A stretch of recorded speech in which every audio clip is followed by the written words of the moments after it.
जय श्री कृष्णा। आइए सुनते हैं रमा एकादशी की कथा।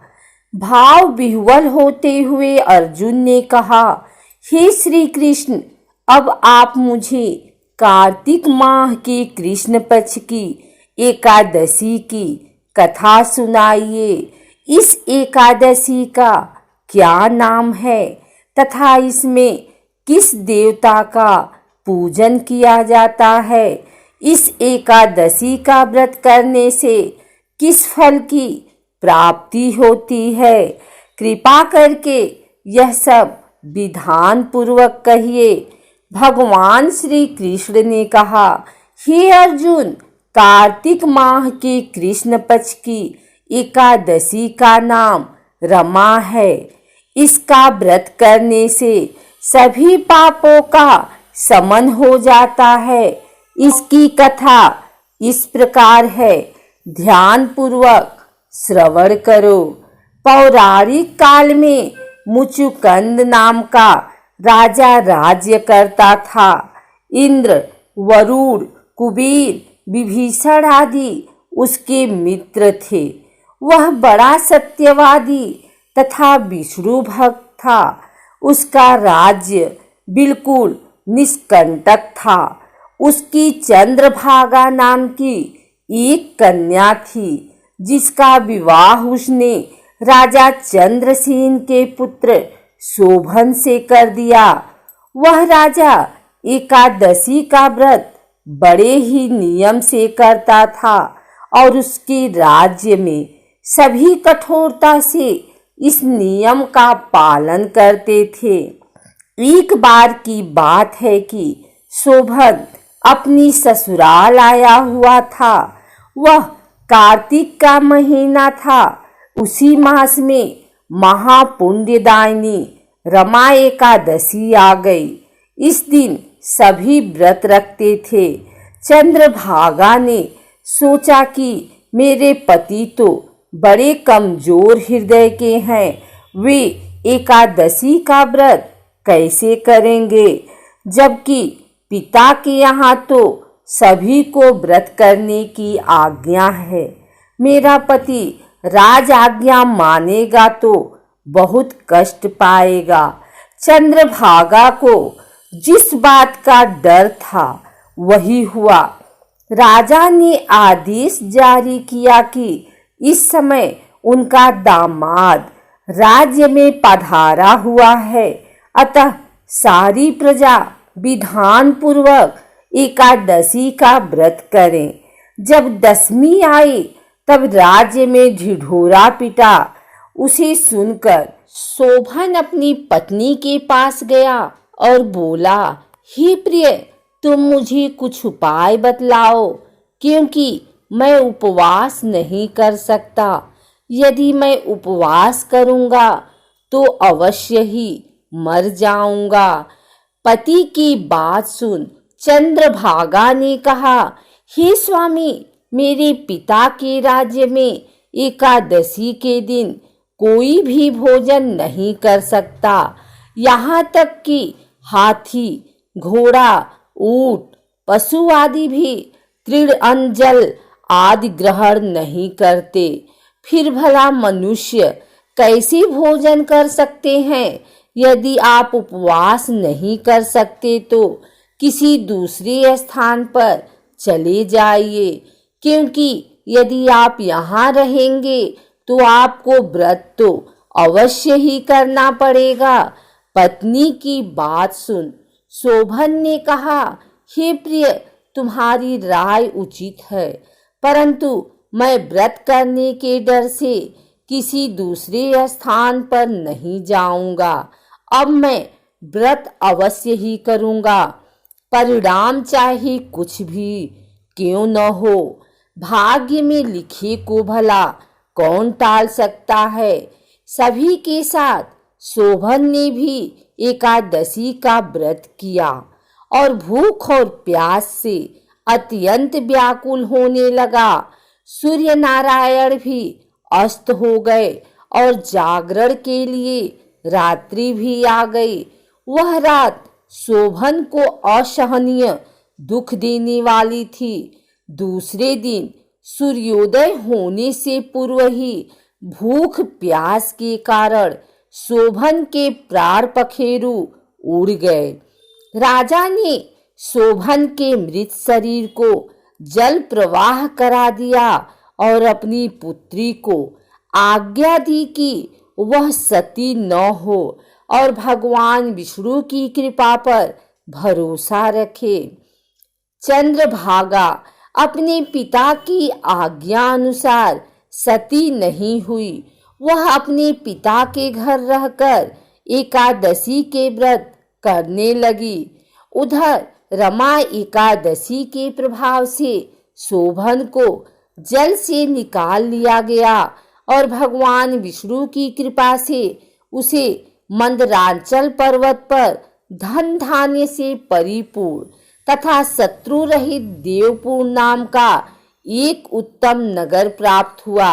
उसे वहां का राजा बना दिया गया। उसके महल में रत्न तथा स्वर्ण के खंभे लगे हुए थे। राजा शोभन स्वर्ण तथा मणियों के सिंहासन पर सुंदर वस्त्र तथा आभूषण धारण कर बैठा था। गंधर्व तथा अप्सराएं नृत्य कर उसकी स्तुति कर रहे थे। उस समय राजा शोभन मानो दूसरा इंद्र प्रतीत हो रहा था। उन्हीं दिनों मुचुकंद नगर में रहने वाला सोम शर्मा नाम का एक ब्राह्मण तीर्थ यात्रा के लिए निकला हुआ था। घूमते घूमते वह शोभन के राज्य में जा पहुंचा। उसको देखा। वह ब्राह्मण देखते ही राजा के जमाई को जानकर उसके निकट गया। राजा शोभन ब्राह्मण को देख आसन से उठ खड़ा हुआ और अपने ससुर तथा स्त्री चंद्रभागा की कुशल क्षेम पूछने लगा। शोभन की बात सुन सोम शर्मा ने कहा, हे राजन, हमारे राजा कुशल से हैं तथा आपकी पत्नी चंद्रभागा भी कुशल है। अब आप अपना वृतांत बतलाइए। आपने तो रमा एकादशी के दिन अन्न जल ग्रहण न करने के कारण प्राण त्याग दिए थे। मुझे बड़ा विस्मय हो रहा है कि ऐसा विचित्र और सुंदर नगर, जिसको न तो मैंने कभी सुना और न कभी देखा है, आपको किस प्रकार प्राप्त हुआ। इस पर शोभन ने कहा, हे देव, यह सब कार्तिक माह के कृष्ण पक्ष की रमा एकादशी के व्रत का फल है। इसी से मुझे यह अनुपम नगर प्राप्त हुआ है, किंतु यह अस्थिर है। शोभन की बात सुन। ब्राह्मण बोला, हे राजन, यह अस्थिर क्यों है और स्थिर किस प्रकार हो सकता है, सो आप मुझे समझाइए। यदि इसे स्थिर करने के लिए मैं कुछ कर सका तो वह उपाय मैं अवश्य ही करूंगा। राजा शोभन ने कहा, हे ब्राह्मण देव, मैंने वह व्रत विवश होकर तथा श्रद्धा रहित किया था। उसके प्रभाव से मुझे यह अस्थिर नगर प्राप्त हुआ। परंतु यदि तुम इस वृत्तांत को राजा मुचुकंद की पुत्री चंद्रभागा पे कहोगे तो वह इसको स्थिर बना सकती है। राजा शोभन की बात सुन। ब्राह्मण अपने नगर को लौट आया और उसने चंद्रभागा से सारा वृतांत कह सुनाया। इस पर राजकन्या चंद्रभागा बोली, हे ब्राह्मण देव, आप क्या वह सब दृश्य प्रत्यक्ष देखकर आए हैं या अपना स्वप्न कह रहे हैं। चंद्रभागा की बात सुन।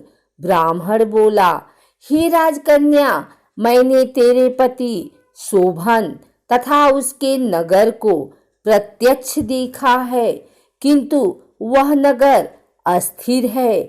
तो कोई ऐसा उपाय कर जिससे कि वह स्थिर हो जाए। ब्राह्मण की बात सुन चंद्रभागा बोली, हे ब्राह्मण देव, आप मुझे उस नगर में ले चलिए। मैं अपने पति को देखना चाहती हूँ। मैं अपने व्रत के प्रभाव से उस नगर को स्थिर बना दूंगी। चंद्रभागा के वचनों को सुनकर वह ब्राह्मण उसे मंदरांचल पर्वत के पास वामदेव के आश्रम में ले गए। वामदेव ने उसकी कथा को सुनकर चंद्रभागा का मंत्रों से अभिषेक किया। चंद्रभागा मंत्रों तथा व्रत के प्रभाव से दिव्य देह धारण करके पति के पास चली गई। शोभन ने अपनी पत्नी चंद्रभागा को देखकर उसे प्रसन्नतापूर्वक आसन पर अपने पास बैठा लिया। चंद्रभागा ने कहा, हे स्वामी, अब आप मेरे पुण्य को सुनिए। जब मैं अपने पिता के घर में 8 वर्ष की थी, तभी से मैं सविधि एकादशी का व्रत कर रही हूँ। उन्हीं व्रतों के प्रभाव से आपका यह नगर स्थिर हो जाएगा और सभी कर्मों से परिपूर्ण होकर प्रलय के अंत तक स्थिर रहेगा। चंद्रभागा दिव्य स्वरूप धारण करके तथा दिव्य वस्त्रालंकारों से सजकर अपने पति के साथ सुखपूर्वक रहने लगी। हे अर्जुन, यह मैंने रमा एकादशी का महात्म्य कहा है। जो मनुष्य रमा एकादशी के व्रत को करते हैं उनके सभी पाप नष्ट हो जाते हैं। जो मनुष्य रमा एकादशी का महात्म्य सुनते हैं वह अंत समय में विष्णु लोक को जाते हैं।